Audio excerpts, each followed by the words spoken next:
पण महाराष्ट्रातून शिवसेना संपणं हे ना मराठी माणसाला परवडणार आहे, ना शिवसैनिकांना परवडणार आहे, ना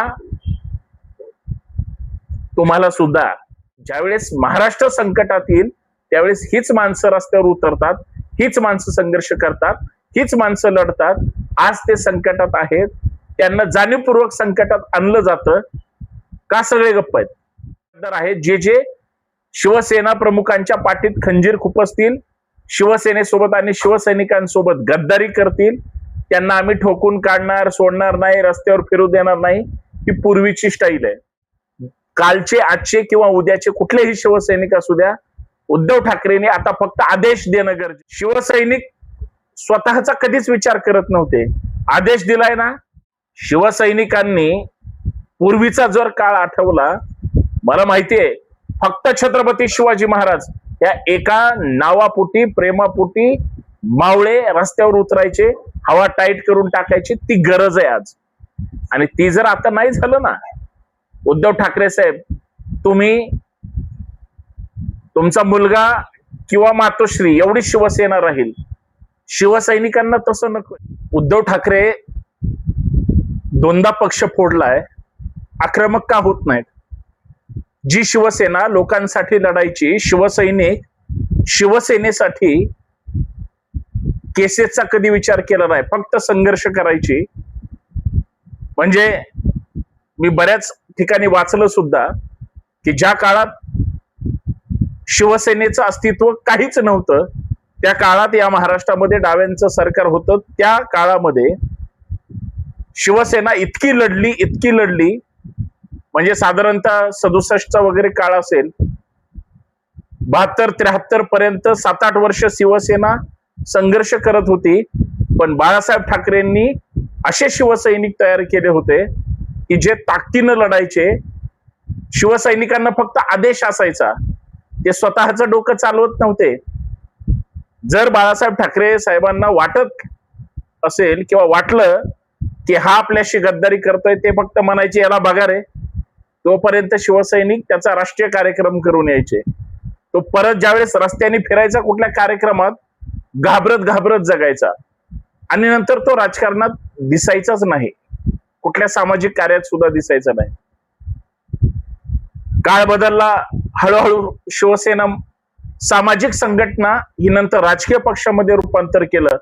सत्तेत येण्यासाठी प्रयत्न झाले. तुम्हाला माहितीये, युतीच्या काळामध्ये किंवा नंतरच्या काळामध्ये शिवसेनेने नुसतं मुंबईच नाही, कोकण आणि संपूर्ण परिसर, हळूहळू पश्चिम महाराष्ट्रासह मराठवाड्यात प्रचंड मोठी ताकद निर्माण केली.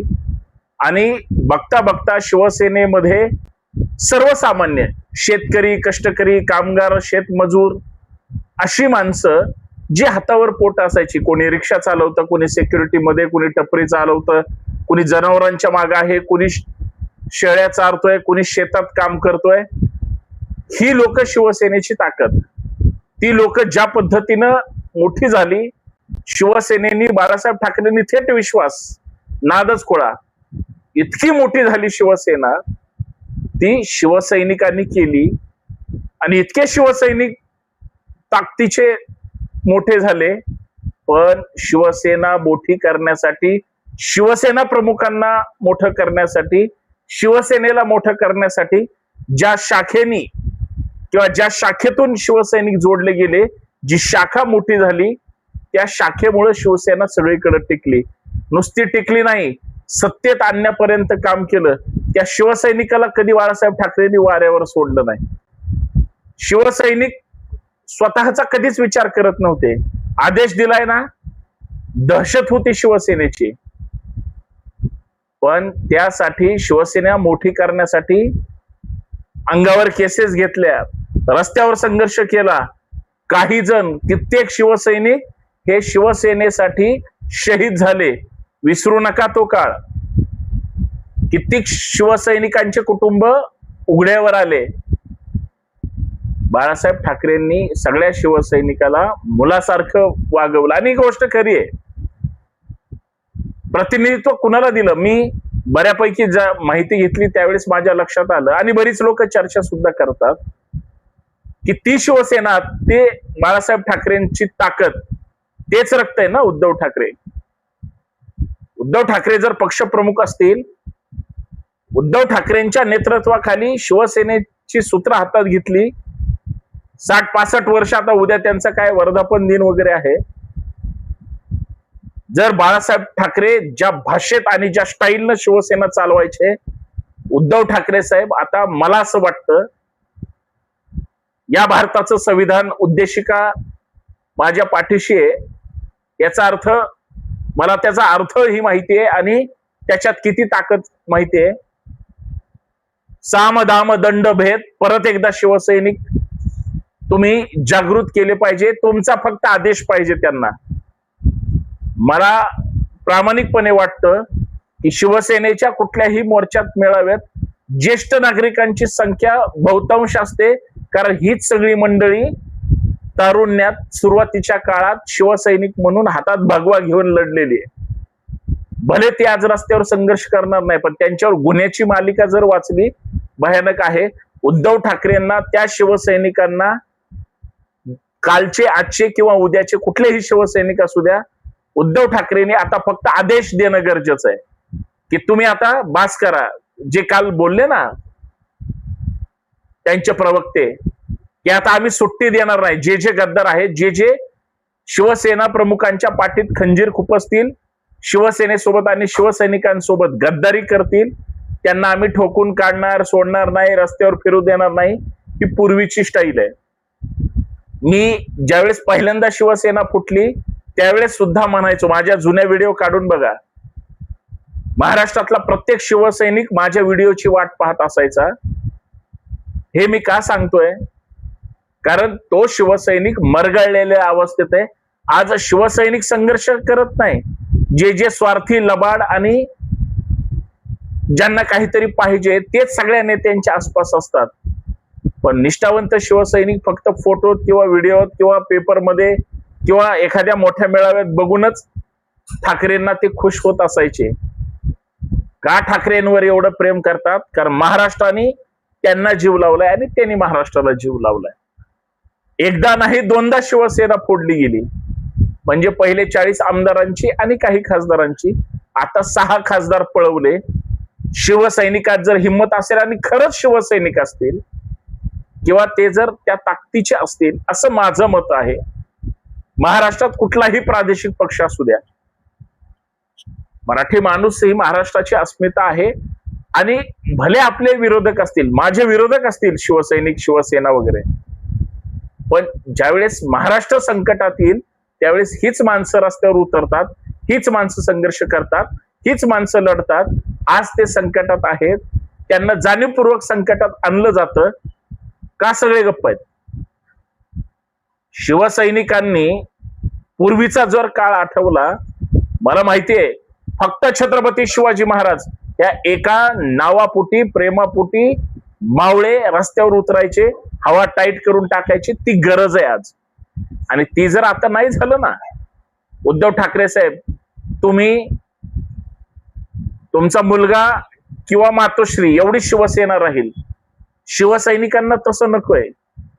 भले शिवसैनिकांना, मग ते मुंबईसह महाराष्ट्रातल्या, परत एकदा शिवसेनेची हवा पाहिजे असं म्हणतायत, तर मग तुम्हाला हातात, त्या कार्यकर्त्यांच्या, शिवसैनिकेच्या हातात तुम्हाला तोच भगवा दांड्यासहित द्यावा लागेल. प्रत्येक वेळी फडकवायचा, गरज लागली तर तो दांडा वापरायचा. आता तो कुठं काय, शिवसैनिकांच्या आदेशाची वाट शिवसैनिक पाहता आहेत असं म्हणतात. याचा अर्थ मारामारी करायची का? नाही. ते जे काही करायचं असेल उद्धव ठाकरे ठरवतील, पण तुम्ही त्यांच्या पाठीशी उभं राहणं गरजेचं आहे. कारण शिवसैनिक आता सत्तेपासून लांब आहे आणि तसंही शिवसेनेचं अस्तित्व आयुष्य विरोधातच गेलंय. स्वार्थी लोकांना ओळखू शकले नाहीत. काही बदल करणं अपेक्षित आहे असं म्हणतात त्यांची लोक. ते तुमच्या पक्षाचं आणि तुमचं काय आहे ते बघा. पण महाराष्ट्रातून शिवसेना संपणं हे ना मराठी माणसाला परवडणार आहे, ना शिवसैनिकांना परवडणार आहे, ना तुम्हाला सुद्धा. आता बरेच लोक म्हणतील मी शिवसेना, माझा शिवसेनेचा काडीच मात्र संबंध नाही. मी त्या प्रबोधनकार ठाकरेंची 4 पुस्तकं वाचली, जे इथल्या महाराष्ट्राच्या मातीशी इमान राखायचे आणि खरं बोलायचे. संयुक्त महाराष्ट्राची चळवळ या ठाकरेंच्या त्या ठाकरेंनी लढली ना, म्हणजे ते होते त्याच्यामध्ये. आणि बरं बोलण्यापेक्षा खरं बोललं पाहिजे. माझी ही व्हिडिओ, माझं हे मत महाराष्ट्रातल्या प्रामाणिक शिवसैनिकापर्यंत पोहोचलं पाहिजे. आता ती पोहोचेल की नाही मला माहित नाही. उद्धव ठाकरे आणि आदित्य ठाकरे आणि त्यांच्या कोर कमिटीतल्या लोकांपर्यंत पोहोचली पाहिजे. पोहोचेल की मला माहित नाही. पण उद्धव ठाकरे साहेब, तुम्हाला माझी ही पूर्ण व्हिडिओ ऐकल्यानंतर, तुमच्या शिवसैनिकांनी ऐकल्यानंतर, खास करून तुमच्या आदेशाची जी लोक कुणी वाट पाहत असतील, तुमच्या आसपास नुसती शिवसैनिक उभे जरी राहिले ना, निष्ठावंत तुमच्या सगळ्या शिलेदारांच्या सोबत, तरी शिवसेनेचं कुणी वाकडं करू शकणार नाही. आणि ज्यांनी कोणी गद्दारी केली, जे कोणी गद्दार आहेत, ज्यांनी कोणी तुमच्या पाठीत खंजीर खुपसला, शिवसैनिकांना फक्त तुम्हाला सांगायचंय, तुम्ही लढा. तुम्ही त्या छत्रपती शिवरायांचे मावळे आहात, जो आजही महाराष्ट्र त्यांच्याच नावाने ओळखला जातो. फक्त त्यांना ते सांगायचंय आणि त्यांच्या पाठीशी उभं राहायचं. कारण आता जर नाही केलं तर मग शाखाही बंद होतील, शिवसैनिकही बंद होतील आणि ते कन्वर्ट होतील. कन्वर्ट होणं म्हणजे तुमच्याकडून सोडून दुसऱ्याकडे जाणं. ते तर तयारच आहेत त्यांची 7-8 दाढं उघडे ठेवून. बाकी विचार व्हावा, कारण तुमची महाराष्ट्राला गरज आहे. म्हणजे तुमच्या एकंदरीत सगळ्या शिवसैनिक आहे.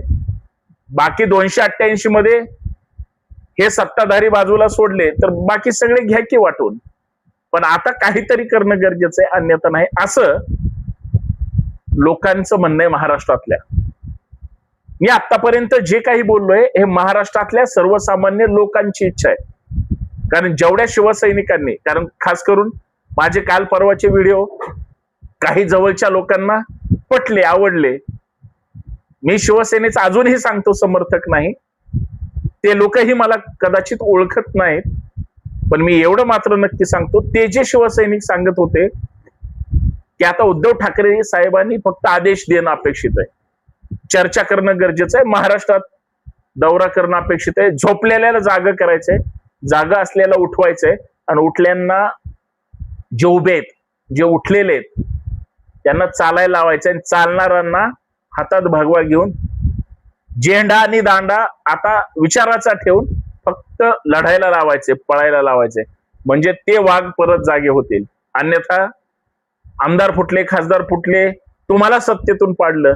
शिवसैनिक जास्त आक्रमक झाला नाही, कारण शिवसैनिकांमध्ये प्रचंड मरगळ आली. ती झटकून टाकायची असेल तर परत एकदा ठाकरे, हा ठाकरेच. बघा, विचार करा. असं लोक म्हणतायत.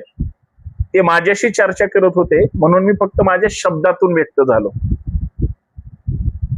बाकी महाराष्ट्र ठरवेल कुणाला कशी सत्ता द्यायची, कुणाला निवडून आणायचंय वगैरे वगैरे. माझा तो प्रांतही नाही. पण संतोष शिंदे ऑफिशियलवर मी जी काही भूमिका मांडत असतो ती महाराष्ट्राच्या हितासाठी. जर कोणी चांगलं काम केलं मी त्या बाजूने बोलेल. पण संतोष शिंदे बरं बोलण्यापेक्षा खरं बोलणार, कारण महाराष्ट्राच्या हितासाठी असं. सर्वसामान्य माणसांनी तुम्हाला जीव लावलाय, तो लावलेला जीव, दिलेलं प्रेम किंवा तुमच्यावर ठेवलेली निष्ठा साहेब फक्त वाया घालवू नका, असं प्रामाणिक, निष्ठावंत, तुमच्यासाठी लढणाऱ्या शिवसैनिकाचं म्हणणं आहे. त्याला आजही लढायचंय, फक्त तुमची साथ, बळ आणि सपोर्ट पाहिजे. लक्षात असू द्या. जय शिवराय, जय महाराष्ट्र.